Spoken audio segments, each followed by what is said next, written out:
नमस्कार, कान्तिपुर समाचारमा स्वागत छ। सुरु गरौँ अहिलेका मुख्य समाचारबाट। विश्वसनीय मानिएको पीसीआर प्रविधिबाट भइरहेको परीक्षण बढाउन छाडेर अनपेक्षित रूपमा घटाइयो, संकलित नमुना समेत प्रयोगशालामै थुपारिए।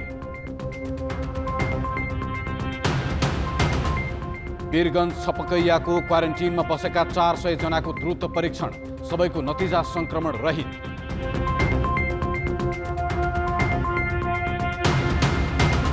खर्च घटाउन 45,000 दरबन्दी कटौती गर्न सकिने प्रतिवेदन कार्यान्वयनमा सरकारको बेवास्ता। लोकसेवा आयोगका अध्यक्ष भन्छन् सरकारले भनेमा विज्ञापन समेत रोक्न सकिन्छ।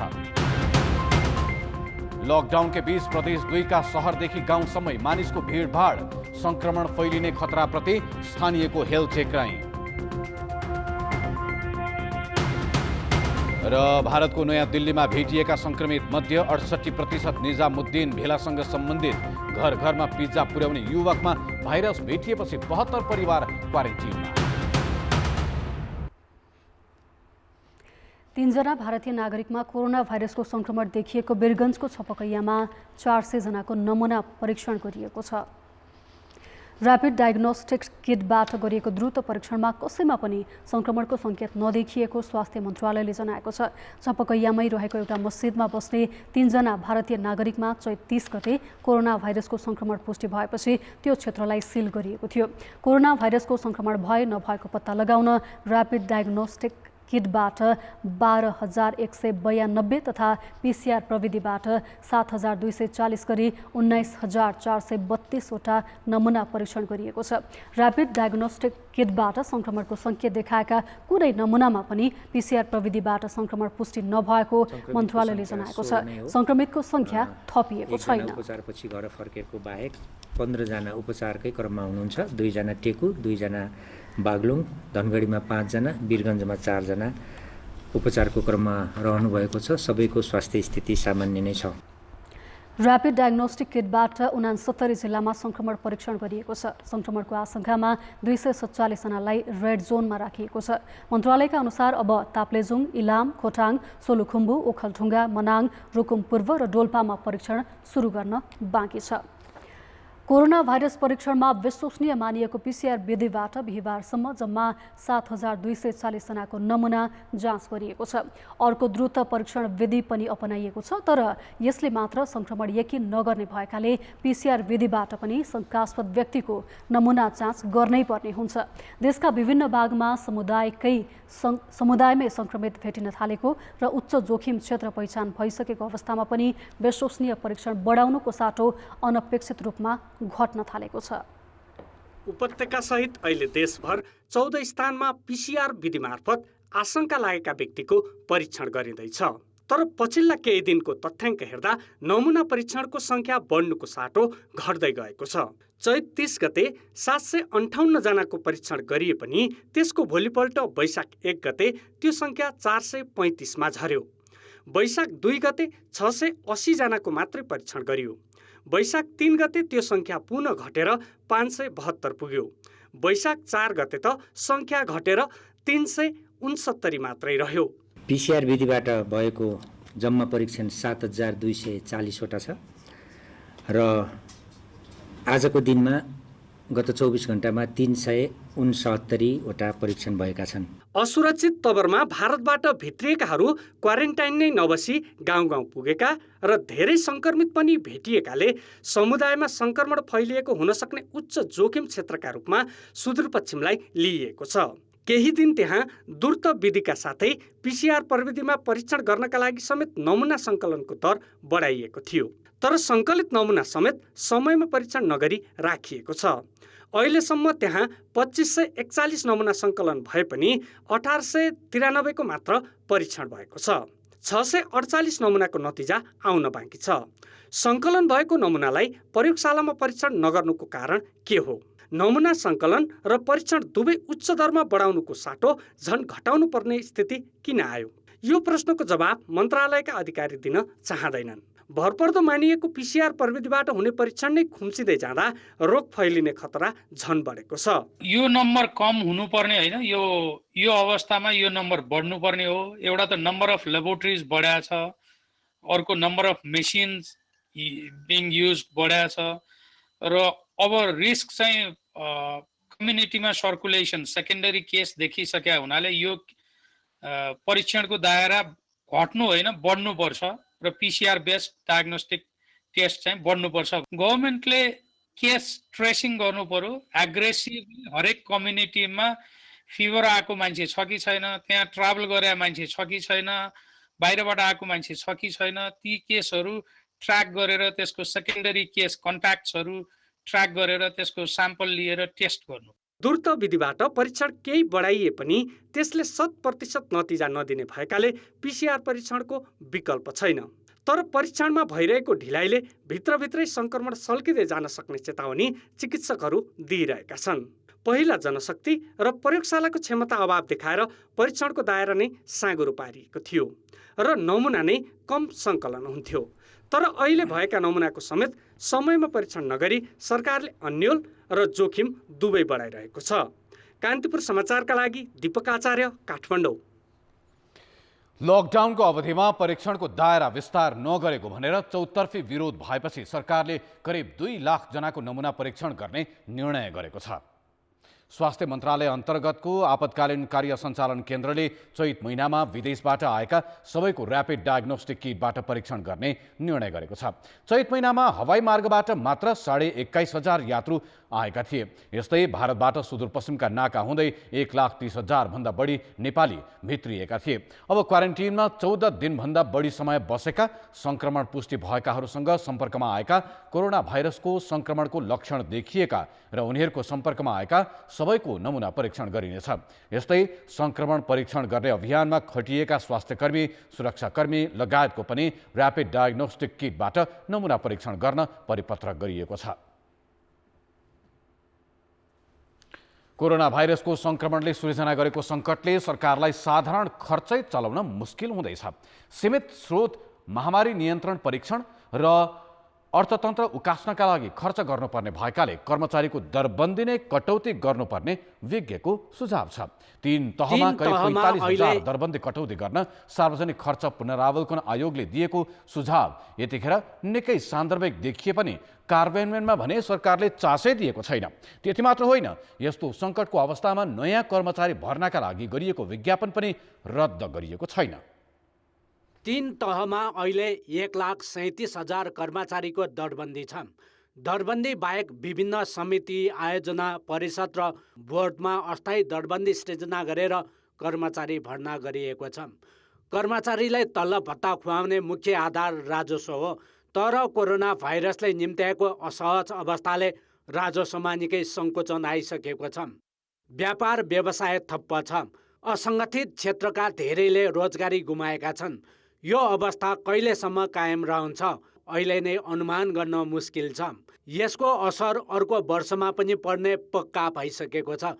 यस्तो अवस्थामा खर्च कटौती गर्नुको विकल्पै नभए पनि सरकारले ध्यानै दिएको छैन। सरकारको खर्च गर्ने दायित्व जुन व्यापक रूपमा बढाउने जुन किसिमको सिङ्गो परिपाटी छ, त्यसलाई चाहिँ व्यापक रूपमा कटौती गर्ने र खास गरी चाहिँ तपाईँको जुन समितिहरू छन्, बोर्डहरू छन्, तिनीहरू त तपाईँको मलाई लाग्छ 1-2 दर्जन पनि हामीलाई आवश्यक सयौं छन्, तिनलाई चाहिँ नि अधिकांशलाई चाहिँ खारेज गर्ने र केही आवश्यकै छन् भने प्रदेश र तलतिर पठाउने गर्न पर्ने खाँचो र आवश्यकता छ भन्ने मलाई लाग्छ। त्यसो गर्नुभयो भने थुप्रै स्रोत र साधनहरूलाई तपाईँले अलिकति मितव्ययी रूपमा प्रयोग गर्ने र अहिलेको आवश्यकतालाई पनि धेरै हदसम्म चाहिँ सहयोग पुर्याउने गरिकन अगाडि बढ्न सक्ने एउटा स्थिति बन्न सक्छ। सरकारले नै गठन गरेको सार्वजनिक खर्च पुनरावलोकन आयोगले 3 तहमा 95,000 दरबन्दी भए पुग्ने भन्दै त्योभन्दा बढी सङ्ख्याका दरबन्दी कटौती गर्न सुझाव दिएको थियो। त्यो सुझाव यतिखेर झन्डै सान्दर्भिक देखिएको छ। केन्द्रका मन्त्रालय र विभागमै 60% दरबन्दी बढी छ। तर दरबन्दी कटौती त टाढाको कुरा, सरकारले 3 सातादेखि घरमै बसिरहेका कर्मचारीलाई तलब मात्र होइन विभिन्न प्रकारका भत्ता समेत दिइरहेको छ। खारेज गर्नुपर्ने 91वटा समिति, परिषद, बोर्डलाई कायमै राखिएको छ। अझ भएका कर्मचारीले नै काम नपाइरहेका बेला नयाँ कर्मचारी भर्नाका लागि गरिएको विज्ञापन रद्द गर्न समेत सरकारले भनेको छैन। सरकारले आग्रह गरे विज्ञापन रद्द गर्न सकिने लोकसेवा आयोगको भनाइ छ। अब अहिले चाहिँ प्राविधिक खरिदारको जुन विज्ञापन अघिल्लो हप्ता हुनु पर्थ्यो त्यो हुन सकेन, त्यो रोक्न सकिन्छ। अनि विभिन्न संस्थानहरू नेपाल प्रहरीका विज्ञापनहरू आइरहेको ती रोकिन सकिन्छ। नेक्स्ट इयर आउने साउन पछिका सम्पूर्ण विज्ञापन रोकिदियो भने रोक्न सकिन्छ।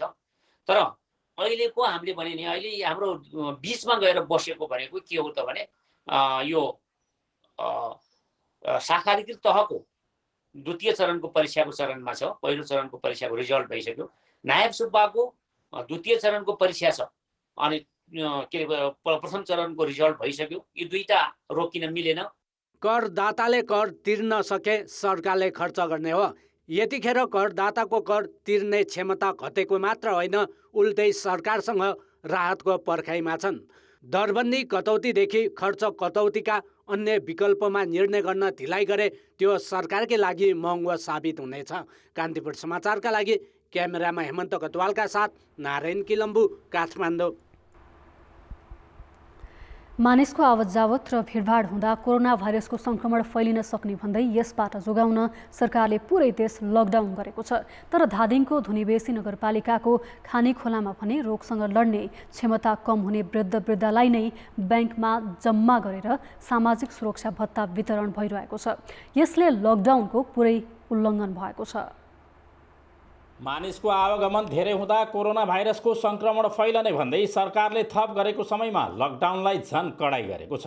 मानिसहरू घरभित्रै छन्, बजार चकमन्न छ। तर यस्तो समयमा धादिङको खानीखोलामा रहेको एनआइसी एसिया बैंक परिसरमा मानिसको चहल पहल र भिडभाड बढेको छ। स्थानीय जनप्रतिनिधिको अनुरोधमा बैंकले सामाजिक सुरक्षा भत्ता वितरण गरेकाले बैंक परिसरमा वृद्धको भिड लागेको हो। स्थानीय निकायको अनुरोधमा हैन अनि यहाँको लोकल मान्छेहरूको अनुरोधमा विपन्न मान्छेहरू हुन्थ्यो, उहाँलाई चाहिँ गाह्रो पर्यो। हामीलाई चाहिँ यो गाह्रो पर्यो, ब्याङ्क चाहिँ खोलिदिनु पर्यो। हामीले चाहिँ नखोलेको 1 हप्ता जति भएको थियो ब्याङ्क। अनि यहाँ हाम्रो स्थानीय मान्छे चाहिँ गाह्रो पर्यो भन्नुभएको अनुरोधमा अनि चाहिँ मान्छेमा नि यस्तो कुरा आइरहेको छ, सर के गर्ने भन्नुभयो। अनि चाहिँ त्यस्तो गाह्रो पर्यो, मान्छेले चाहिँ समस्यामा गाह्रै परेछ भने अब खानै गाह्रो पर्यो भने चाहिँ खोलिदिउँ, एक दिन खोलिदिउँ भनेर कुरा गरेर आज चाहिँ खोलेको हामी। एकातिर सरकारले लकडाउनलाई पूर्ण रूपले पालना गर्न भनिरहेको छ, अर्कोतर्फ वृद्धलाई स्थानीय तहले नै समन्वय नगरी एकै ठाउँमा बिना सावधानी मानिस जम्मा गरेर भत्ता वितरण गरिरहँदा यसले थप जोखिम बढाउन सक्छ भन्नेतर्फ विचार पुर्याएको छैन। लामो समयदेखिको लकडाउनका कारण आर्थिक समस्या परेको भन्दै वृद्धकै हितका लागि सामाजिक सुरक्षा भत्ता वितरण गर्नु परेको जनप्रतिनिधिको तर्क छ। 30-40 जना मान्छे चाहिँ आइपुग्नु भयो लेकबाट, 3-4 घण्टाको बाटो। अब उहाँहरूलाई खाली हात कसरी फर्काउने भनेर वडा अध्यक्षज्यूले अनुरोध गर्नुभएछ। मलाई पनि बैंकबाट फोन आयो, ल ठिक छ तपाईँहरूले म्यानेज गरेर दूरी कायम गरेर त्यतिमा अरू चाहिँ काम नगर्नुहोस्। त्यो वृद्ध भत्ता सुरक्षा सामाजिक सुरक्षा भत्ता चाहिँ 1-1.5 घण्टामा त्यति सिद्धिहाल्छ, त्यति चाहिँ फटाफट दिउँ भनेको। लगभग त्यहाँ तपाईँहरूले बुझ्दा पनि हुन्छ 1.5-2 घण्टामा त्यो सिद्धि पनि सकेको छ। सरकारले सबै गाउँपालिकालाई लकडाउन घोषणा गर्नुभन्दा पहिले नै सामाजिक सुरक्षा भत्ता बैंक खाता मार्फत उपलब्ध गराएको भए पनि धेरैजसो स्थानीय तहले सरकारी परिपत्रको व्यवस्था गरी अहिले वितरण गर्न थालेका हुन्। वृद्धलाई कोरोना भाइरसको संक्रमण हुन सक्ने यस बेलामा बिना सावधानी एकै स्थानमा मानिसको भिड बढाउनुले एकातिर सरकारी लकडाउनको घोषणा उल्लङ्घन भएको छ भने अर्कातिर संक्रमण फैलन सक्नेतर्फ स्थानीय जनप्रतिनिधि सचेत नभएको प्रश्न बनाएको छ। यसतर्फ ध्यान दिने कि कान्तिपुर समाचारका लागि पोषनाथ अधिकारी, धादिङ। कोरोना भाइरसको संक्रमण फैलिन नदिन सरकारले घोषणा गरेको लकडाउन अनुसार प्रदेश नम्बर 2 मा न त पूर्ण पालना भएको छ न त सामाजिक दूरी नै कायम राखिएको छ। यसले सबैभन्दा बढी जनघनत्व रहेको प्रदेश 2 का 8 जिल्लामा कोरोना संक्रमणको जोखिम बढ्ने खतरा देखिएको छ। अरू दिनभन्दा आज धनुषामा लकडाउन उल्लङ्घन भएको देखिएको छ। विश्वभरि नै फैलिसकेको कोरोना भाइरसको संक्रमण नेपालमा पनि देखिएको छ। संक्रमित मध्ये प्रदेश नम्बर 2 मा मात्र 4 जना छन्। थप संक्रमण फैल्न नदिन सरकारले संक्रामक रोग ऐन 2020 अनुसार वैशाख 15 गतेसम्म देशभर लकडाउनको घोषणा गरे पनि प्रदेश 2 मा पूर्ण रूपमा पालना भएको छैन। जनकपुर धाम लगायत प्रदेश 2 का विभिन्न जिल्लामा लकडाउन भनिए पनि स्थानीय बासिन्दा जथाभावी हिँडडुल गरेको पाइएको छ भने मोटरसाइकल पनि गुडेका छन्। बिहान 5 बजे खोल्ने र बेलुका 4 बजे पसल बन्द गर्ने निर्णयले गर्दा सबै मान्छेहरू सडकमा ओर्लिएका छन् र स्थानीय प्रशासनको विशेष कुनै न कुनै रणनीति तहत नै यो निर्णय आएको र यसलाई हामी घोर निन्दा गर्दछौँ। सँगसँगै यहाँका मेयर र के भन्छ प्रदेश सरकार एकदम निष्क्रिय रहेका छन्, कुनै पनि चेतनामूलक कार्यक्रम सञ्चालन गरेका छैन। कोरोना भाइरसको संक्रमण फैलन नदिन कम्तीमा 1 मिटर सामाजिक दूरी कायम राख्न र अति आवश्यक काम बाहेक जथाभावी घर बाहिर ननिस्कन सरकारी अपिलको पनि व्यवस्था गरिएको छ। शहरदेखि ग्रामीण क्षेत्रमा पनि घर बाहिर मानिसको भिडभाड घटेको छैन। टोल टोलमा म्याकिङ गराइसकेका छ कि घरमा बस्नुस्, मास्क लगाउनुस्, साबुन पानीले मिची हात धुनुस्, दूरी कायम गर्नुस्, भिडभाडमा नजानुस्, तापनि कुनै जनताले अहिलेसम्म मानिरहेको छैन। अब जुन जनता लकडाउन तोड्छ भने त्यो जनतालाई अब बाध्यता भएर हामीहरू कारबाही प्रक्रियाको अगाडि बढाउने छौँ। दोस्रो चरण अर्थात् सामाजिक स्तरमा फैलिसकेको कोरोना संक्रमणबाट झनै सजग र सचेत हुनुपर्नेमा जथाभावी घर बाहिर निस्किने र किनमेल गर्नेहरूको यसरी नै भिड लागेको देखिए पनि स्थानीय प्रशासन रमिते बनेको छ। गाउँघरतिर अहिले खेतीको समय पनि भएको रहेछ, त्यही थ्रेसरमा चाहिँ गहुँ कुटाउने अनि अलिअलि खेती लगाउने रहर बालीहरू भित्राउने यस्तो बेला भएको कारणले गर्दाखेरि पनि गाउँघरमा चाहिँ त अलि ग्रुप काहीँ देखिने पनि देखिएको छ। कोरोना भाइरस संक्रमित मानिसबाट मानिसमा सजिलै सर्ने भएकाले भारतीय सिमानासँग जोडिएको र सबभन्दा बढी बाक्लो बस्ती रहेको प्रदेश 2 का 8 जिल्ला कोरोना भाइरस संक्रमणको उच्च जोखिममा छन्। यसरी भिडभाड हुनुमा नागरिक स्वयंले पनि लापरवाही गरेर भएको हो। विश्वभरि नै महामारीका रूपमा फैलिएको कोरोना भाइरसको संक्रमण हुन नदिन हामी आफै सचेत र सतर्क बन्न आवश्यक देखिन्छ। कान्तिपुर समाचारका लागि सहकर्मी अमरकान्त ठाकुरका साथ अनिल मिश्र, जनकपुर धाम, धनुषा। बाँकेको नेपालगञ्ज रूपडिया नाका नजिकै 15 दिनदेखि क्वारेन्टिनमा बस्दै आएका 181 सहित 194 जनामा द्रुत परीक्षण गर्दा कोरोना भाइरसको संक्रमणको संकेत देखिएन, तर तिनलाई घर पठाउनबाट भने रोकिएको छ। यसअघि द्रुत परीक्षणको नतिजाकै आधारमा घर पठाउँदा आलोचना भएपछि गृह मन्त्रालयले आज जहाँको त्यहीँ राख्न निर्देशन दिएको हो। भारतबाट फर्किँदा सीमामै रोकिएका 181 जनालाई गृह मन्त्रालयले सीमा नजिकै क्वारेन्टिन बनाएर राखेको थियो। स्थानीय प्रशासनले 15 दिनपछि आज बिहानैदेखि द्रुत परीक्षण गरेको थियो। लगत्तै तिनलाई क्वारेन्टिनबाट बिदाई गरेर घर पठाउन खोजिएको थियो, तर त्यो थाहा पाएपछि गृह मन्त्रालयले घर नपठाउन निर्देशन दिएको हो। अहिले ती सबैलाई पुनः क्वारेन्टिनमा राखिएको छ। द्रुत परीक्षणको नतिजा यकिन गर्न केहीको PCR विधिबाट परीक्षण गरिन्छ। PCR परीक्षणको नतिजा आउन करिब 24 घण्टा लाग्ने गर्छ। नेपाली युवाहरूको प्रमुख श्रम गन्तव्य खाडी मुलुकमा कोरोना भाइरसको संक्रमण दिनहुँ बढिरहेको छ। नेपाली युवामा समेत संक्रमण देखिएको छ। खाडी मुलुकमा कोरोना भाइरसको संक्रमण र त्यसले नेपाली युवामा परेको असरबारे हामीले गैर-आवासीय नेपाली सङ्घका प्रवक्ता DV छेत्रीसँग कुराकानी गरेका छौँ। कामको सिलसिलामा खाडी मुलुकमा धेरै नेपालीहरू जानुभएको छ। उहाँहरूको अवस्था अहिले के छ? कति सङ्ख्यामा हुनुहुन्छ त्यहाँ नेपालीहरू? अहिले हामीसँग भएअनुसार तपाईँको जस्तो अब युएमा अहिलेसम्म 12 जना सङ्क्रमित भन्ने चाहिँ के बाहिरी खबर छ। दूतावासले 11 जना भन्छ। अब बहरेनमा 22 जना भएका छन्, त्यसमा 3 जना विषय भए। कतारमा तपाईँको अहिलेसम्म यो देशको भनेर नदिए पनि त्यहाँ पनि एउटा ठुलो नम्बरमा नेपाली भएको हुनाले ठुलै नम्बरमा चाहिँ त्यहाँ अब हाम्रा साथीभाइहरूसँग सम्पर्कमा आउँदाखेरि चाहिँ सङ्क्रमित हुनुहुन्छ। कुवेतमा 14 जना हो। ओमानमा अहिलेसम्म म यहाँ बस्छु, यहाँ अहिलेसम्म त्यस्तो स्थिति आएको थाहा छैन हामीलाई। र समग्रमा भन्दा यो बिमारीले कोरोना भाइरसले कति सङ्क्रमित भयो भन्ने कुरो बाहिर आइसकेका छैनन्। नआएका र हामीहरूले जहाँसम्म दूतावासहरूबाट पुष्टि गराएका बाहिर आएका न्युजहरू अनुसार चाहिँ यी नम्बर हुन्। उहाँहरू जति पनि सङ्क्रमित हुनुहुन्छ उहाँहरूको उपचारमा के पहल भइरहेको छ? अब अहिलेसम्म जो सङ्क्रमित छन् तिनीहरूलाई चाहिँ यहाँका सरकारहरूले चाहिँ हामीहरू हाम्रो नागरिक सरह उपचार दिन्छौँ भनेका छन्। तर अहिले समस्या चाहिँ बिमारीको समस्या त्यो हाम्रो लेभलमा आइसकेको छैन। तर अब विभिन्न गभर्मेन्टहरूले चाहिँ अहिले विभिन्न गभर्मेन्टहरूले चाहिँ अनाउन्स गरिसके कि कतिपय जस्तो साउदी अरबमा भनिसक्यो तिमीहरू चाहिँ तिमीहरूका कामदारहरूलाई टर्मिनेट गर्न सक्छौ। अब यही स्थिति युएको छ।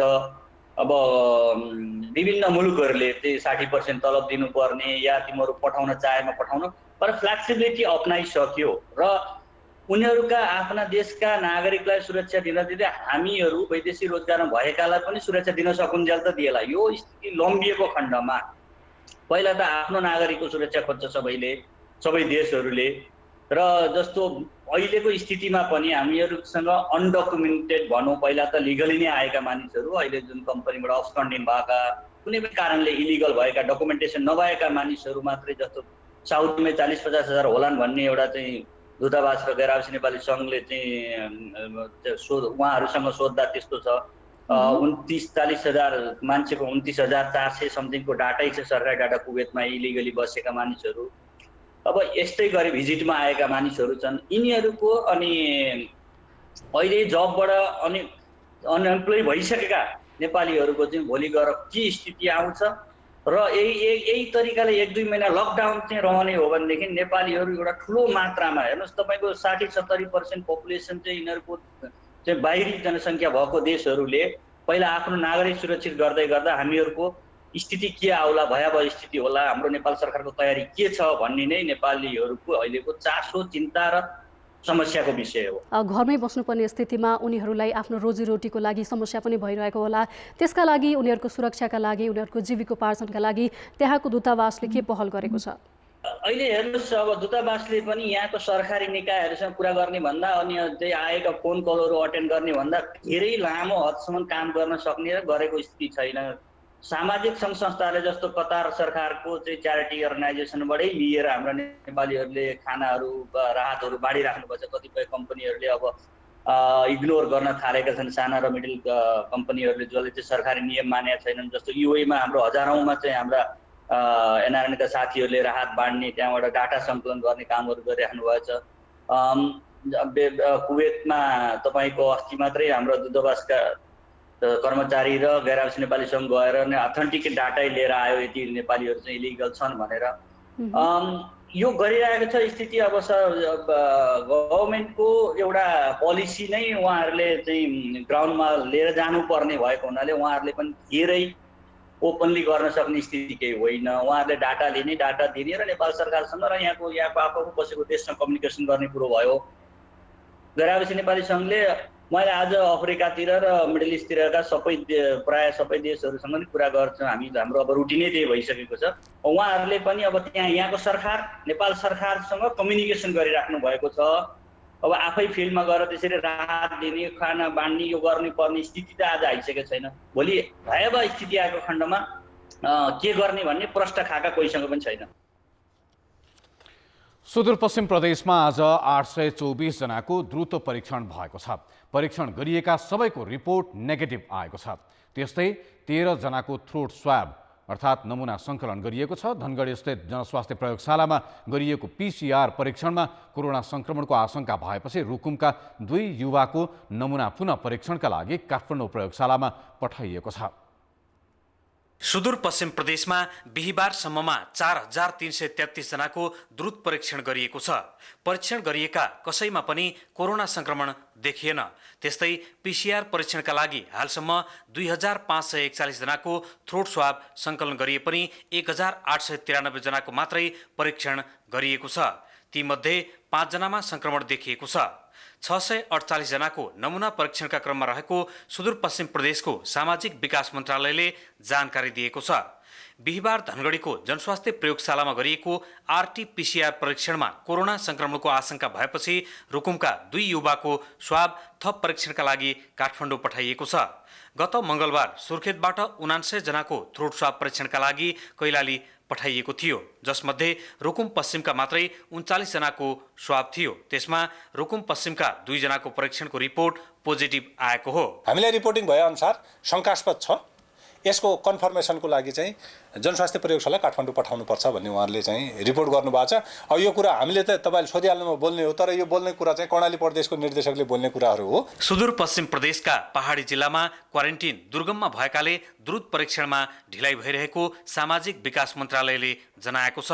यस्तै काठमाडौँबाट शुक्रबार 34 जना चिकित्सकको टोली आउने भएकाले उनीहरूलाई आवश्यकता अनुसार प्रदेश स्वास्थ्य निर्देशनालयको समन्वयमा प्रदेशका 9वटै जिल्लामा खटाउने तयारी गरिएको छ। ती चिकित्सकहरू कुन कुन फ्याकल्टीका आउँछन् त्यो फ्याकल्टी हेरेर जहाँ जहाँ जुन जुन सेवा हामीले चाहिँ सञ्चालन गर्नु भने जहाँ आइसियु भएको ठाउँमा चाहिँ एनेस्थेसिया फिजिसियनहरू राख्नु पर्यो र अन्य जनरल चिकित्सकहरूलाई ठाउँ हेरेर हाम्रो आवश्यकताको आधारमा चाहिँ हामी 9वटै जिल्लामा चाहिँ हामी परिचालन गर्छौँ। सुदूरपश्चिम प्रदेशका कैलाली, कञ्चनपुर, बैतडी र दार्चुलाका सीमानाकामा रहेकालाई नेपाल ल्याउने विषयमा सङ्घीय सरकारले आदेश नदिँदा नेपालीहरूको बिचल्ली भएको छ। हाल 4वटै जिल्लाका भारततर्फका क्वारेन्टिनमा 1672 जना नेपाली छन्। उनीहरूको अहिलेसम्म द्रुत परीक्षण पनि हुन सकेको छैन। 4वटै जिल्लाका प्रमुख जिल्लाधिकारीले नेपालकै क्वारेन्टिनमा ल्याएर राख्न सकिने सुझाव केन्द्रीय सरकारलाई दिए पनि आदेश नआउँदा उनीहरू 2 सातादेखि भारतमा कष्टकर रूपमा बसेका छन्। कान्तिपुर समाचारका लागि क्यामेरामा सुदीप थापाका साथमा टेकराज जोशी, धनगढी, कैलाली।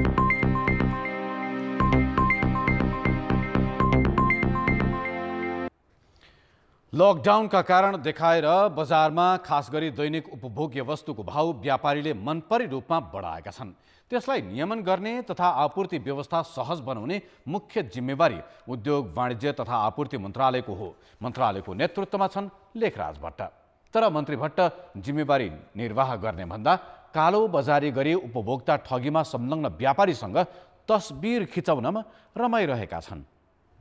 नेपाल पेट्रोलियम डिलर्स एसोसिएसनले बुधबार सरकारलाई 5 लाख रुपैयाँ दियो।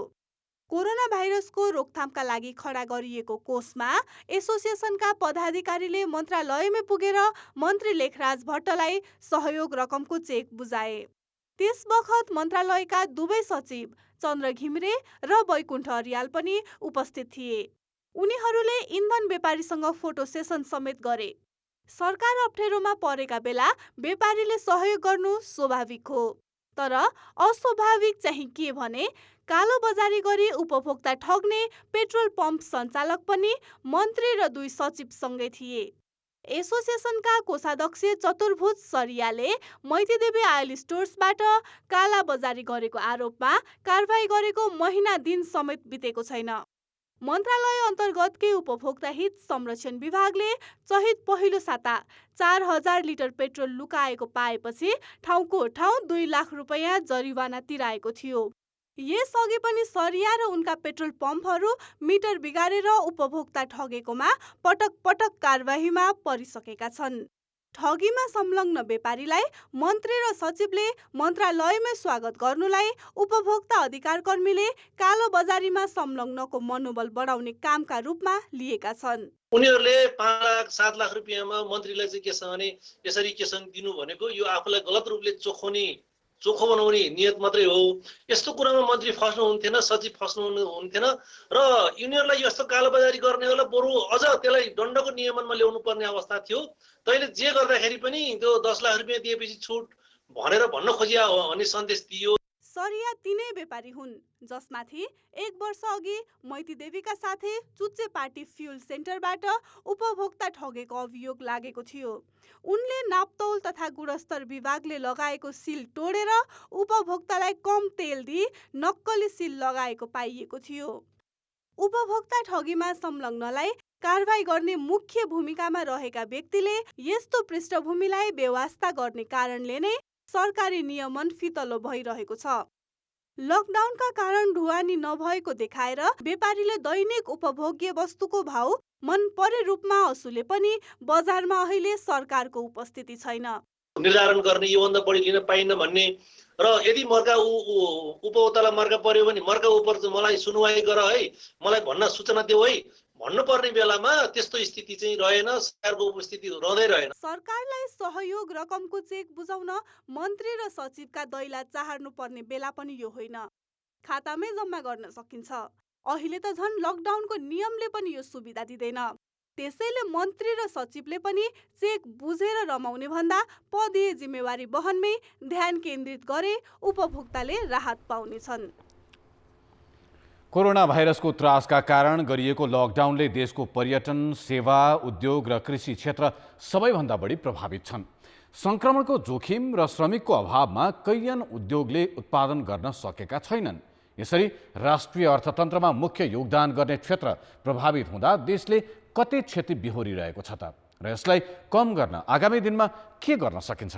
यी प्रश्नको जवाफ हाम्रा सहकर्मी सुधिल पोखरेलले अर्थशास्त्री अच्युत वाग्देसँग खोजेका छन्। बुधबार मात्रै अन्तर्राष्ट्रिय मुद्रा कोषले एसियाको आर्थिक वृद्धि दर शून्यमा झर्ने बताएको छ। यसलाई आधार मान्ने हो भने नेपालले के कति क्षति भोग्यो त अहिलेसम्म? लकडाउनको हिसाबले मात्रै अहिलेसम्म कति क्षति बिहोरिसक्यो भनेर आकलन गर्ने बेला भएको छैन। अब मुद्रा कोषको प्रक्षेपण पनि के हो भनेदेखि उसले सन् 2020को पहिलो त्रैमास र दोस्रो त्रैमाससम्मको गरेर एसियाको सुन्नामा र विश्वको अर्थतन्त्र चाहिँ नि -3मा एकदम बेसलाइन सिनारियोमा र एकदम खराब हुँदाखेरि -6मा जान्छ भने हो। अब हाम्रो चाहिँ नि मुख्य गरी अब अहिले हाम्रो एग्रिकल्चरल सप्लाई चेन हामी जसलाई भन्छौँ, कृषिको सप्लाई चेन जसको चाहिँ नि 21% को 22% को कुल गाँसको उत्पादनमा योगदान छ हामीले भनिराखेका छौँ। अहिले क्वार्टरको हिसाबले 1/4 नै लस गरे भए पनि हामीले चाहिँ नि राम्रै झन्नै 1.5 खर्बको चाहिँ कृषि क्षेत्रबाट मात्रै लस गरिसकेका छौँ। त्यसमाथि चाहिँ अरू क्षेत्रहरूबाट गर्दाखेरि पनि झन्नै अब नेपाली अर्थतन्त्रलाई मात्रै पनि अहिले $6 अर्ब जतिको 6 खर्ब 6.5 खर्ब नेपाली रुपियाँ बराबरको सबै क्षेत्रबाट, सेवा क्षेत्रबाट, खास गरी पर्यटन क्षेत्रबाट राजस्वको जुन अब अहिले प्रष्ट नै झन्नै 2 खर्बको हाराहारीमा हाम्रो राजस्व लक्ष्यभन्दा कम उठ्ने भइसक्यो। अब पर्यटन र उद्योग क्षेत्र त प्रभावित छँदैछ। अब कृषिमा चाहिँ कृषि मन्त्रालयको अधिकारीहरू के भन्नुहुन्छ भने गाउँ गाउँमा मान्छे फर्केका छन्, उनीहरूले चाहिँ काम गरेका छन्, खेतीपाती गरेका छन्, त्यसले गर्दाखेरि जिडिपीमा चाहिँ कृषिको कन्ट्रिब्युसन घट्दैन भन्ने उहाँहरूको दाबी छ। के भन्नुहुन्छ? अहिले हाम्रो कृषि उत्पादकत्व पहिलेको हाम्रो आत्मनिर्भर कृषिबाट अहिलेको अवस्थामा किन आयौँ हामी भनिराखेका छौँ भनेदेखि सबभन्दा मुख्य कुरो कृषि श्रमिकै पाइएन भनेका थियौँ हामीले। त्यसो भएको हुनाले एउटा आकलन ठिक हो, अब वैदेशिक रोजगारीमा गएका, शहरी रोजगारीमा बसेकाहरू कृषि कार्यमा फर्किन सक्ने सम्भावना छ। अहिले 15 दिन घर फर्केर उनीहरू कृषि कार्यमै लागिसके भन्ने होइन, तर यसको सम्भावना छ। तर त्यो सम्भावनालाई चाहिँ नि आपूर्ति उत्पादकत्व र आपूर्ति सञ्जाल, प्रोडक्सन एन्ड सप्लाई चेन दुईटैलाई चाहिँ नि सरकारले अक्षुण्ण राख्ने प्रयास गर्नुपर्छ। अब यो महामारीको बेला हो भनेर तर्किन सक्ने ठाउँ आफ्नो ठाउँमा हो, तर न्यूनतम पनि गर्न सक्ने कामहरूमा सरकारले ध्यान दिनुपर्छ। अहिलेका लागि चाहिँ उत्पादन भएको कुरालाई बजारसम्म ल्याउने व्यवस्था, त्यसमा सामान्य कृषि मन्त्रालय, सरकारी संयन्त्रले यातायात संयन्त्रको सुविधा गरे हुन्थ्यो। जुन एग्रो इन्टरप्रेन्योर्सहरू छन्, कृषि व्यवसायमा आधारित व्यवसाय गरिराखेका छन्, तरकारी ल्याउने, दुध ल्याउने देखि गाडी मात्रै होइन व्यवसायहरू नै गरिराखेका छन्, उनीहरूलाई पनि सहजीकरण गर्ने, फेसिलिटेट गरिदिने काममा सरकारले आदेश मात्रै जारी गरिरहेछ, केही पनि भइराखेका छैन। जस्तो कृषकको बारीमै चाहिँ तरकारी कुहिने भयो, यतापट्टि बजारमा तरकारी आएन होइन, यो श्रृङ्खलालाई कसरी सुचारू गर्ने? श्रृङ्खलालाई सुचारू गर्ने कुरा दुईटा कुरा। एउटा चाहिँ नि लकडाउन चाहिँ सरकारका लागि सुतेर बस्ने बेला हो भनेर होइन, यो योजना बनाउने बेला हो, लकडाउनकै एक्सक्युज लिने हो भने पनि होइन। भने अहिले एकदम सजिलो छ कि कृषकको उत्पादकहरूलाई सकिन्छ भने सपोर्ट प्राइस भन्छ, जुन न्यूनतम मूल्य दिएर खरिद गरेर ल्याऊ। त्यसका लागि यातायातका साधनहरूको चाहिँ कसरी व्यवस्थित हुन्छ, कहाँको स्थानीय निकायहरूसँग समन्वय गरेर यातायातका साधनहरूको व्यवस्था गर्नुपर्छ। त्यो पनि निजी व्यवसायीहरूले आफै गरिराखेका छन्। अहिले चाहिँ नि जति उत्पादन भएको छ, जति आपूर्ति भइराखेको छ, त्यो आपूर्ति बजारमा आएर खेर नजाने अवस्था, अहिले त्यो अवस्था भएको छ। काठमाडौँ लैजाउँ भने काठमाडौँ लगेर नबिकेर फ्याँक्नुपर्ने जुन अवस्था छ, अहिले सरकारले अर्गनाइज जुन सङ्गठित तरकारी बजारहरू छ त्यसमा उपभोक्ताले खरिद गर्नका लागि विश्वसनीय वातावरण, यसमा भाइरस छैन भन्नका लागि ठुलो खर्च नगरिकन डिसइन्फेक्सन र प्याकेजिङ मात्रै गरिदिने हो भने पनि यो सप्लाई चेन रहन्छ। यो चाहिँ सर्ट टर्मको कुरा। लङ टर्मको कुरामा चाहिँ जस्तो कुखुराको भयो भने दाना, त्यसपछि अब सिजन अनुसारको कृषि बाली उत्पादनका लागि बिउ मलको जुन इनपुटहरू एग्रिकल्चरल इनपुटहरूको छ त्यसका लागि पनि कुनै योजना नबनाइकन हुने अवस्था छैन। उद्योगहरू 50% चल्याछ भनेर भन्छ सरकार चाहिँ आँकडा अनुसार चाहिँ। जस्तो अब अहिले तत्काल उत्पादन नगर्ने भने बजारमा अलिकति क्राइसिस अभाव किसिमको हुन थालिसक्यो। अब हामीले सुरक्षा अपनाएर चाहिँ यसलाई सुचारू गर्न सकिन्छ सकिँदैन, कसरी सुचारू गर्न सकिन्छ अब यसलाई चाहिँ?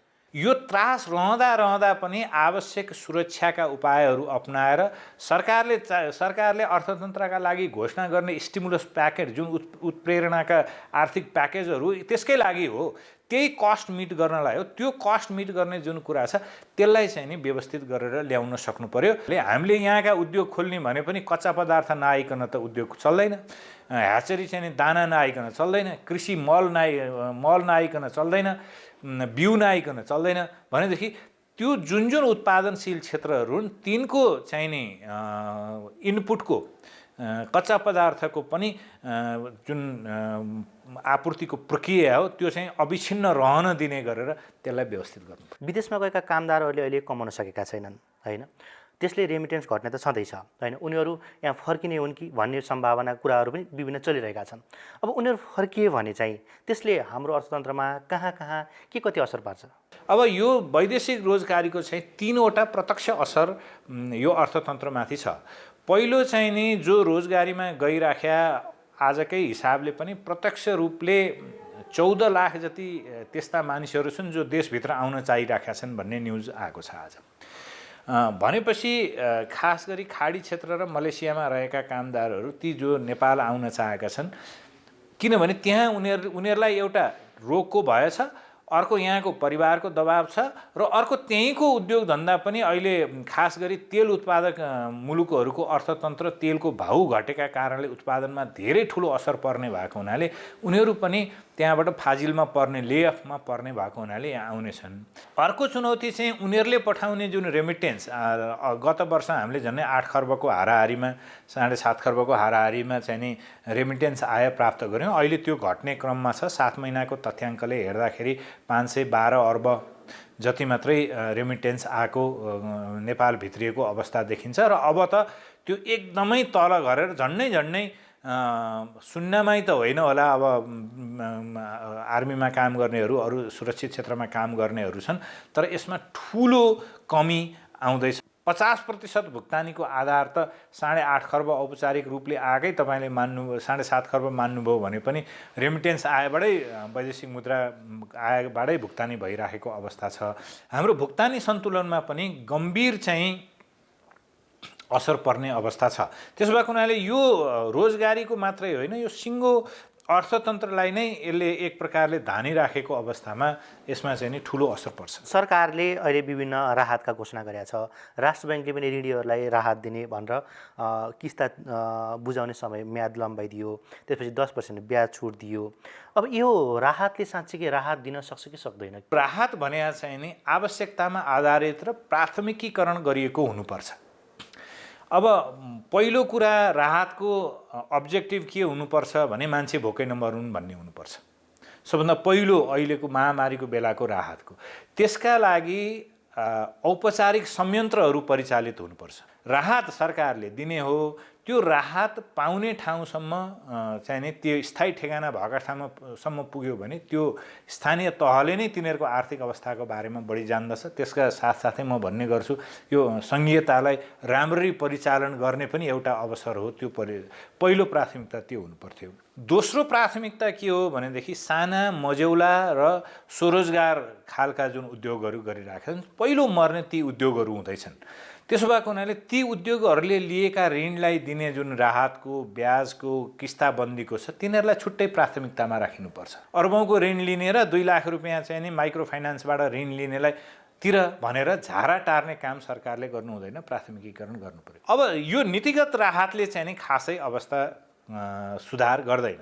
अब तपाईँ 5 महिनाकै लागि हेर्नुभयो भने पनि त्यो नगद हस्तान्तरणकै आयोजना लिएर आउनुपर्छ। त्यसमा पनि एकदमै ठुलो दबाब चाहिँ नेपालको अर्थतन्त्रलाई किन छैन भने उदाहरणका लागि दिनको 100 रुपियाँ दियो भनेदेखि सामान्यतः मान्छेले सामान्य खान पाउला भन्ने अनुमान गरेर त्यसमा 15 लाखलाई दिने 15 लाख मान्छेलाई दिने भन्यो भने पनि झन्नै चाहिँ नि 4.5-5 अर्ब रुपियाँले 4.5 अर्ब रुपियाँले महिनामा 4.5-5 अर्ब रुपियाँले त्यो नगद हस्तान्तरण गर्न दिन मिल्छ भनेदेखि तपाईँले 1 खर्ब जति रुपियाँ छुट्याउनु भयो त्यो भने पनि त्यो मान्छेहरू चाहिँ नि भोकै मर्ने बेरोजगार भएर चाहिँ नि अतालिनु पर्ने अवस्था छ। अहिले ऱ्यापिड क्रेडिट फेसिलिटी जुन अन्तर्राष्ट्रिय मुद्रा कोषले भनेको छ त्यस्ता चाहिँ नि सुविधाहरू प्रयोग गरेर पनि त्यति 1 खर्ब रुपियाँ जति व्यवस्था गरेर त्यो गर्न सकिने अवस्था छ।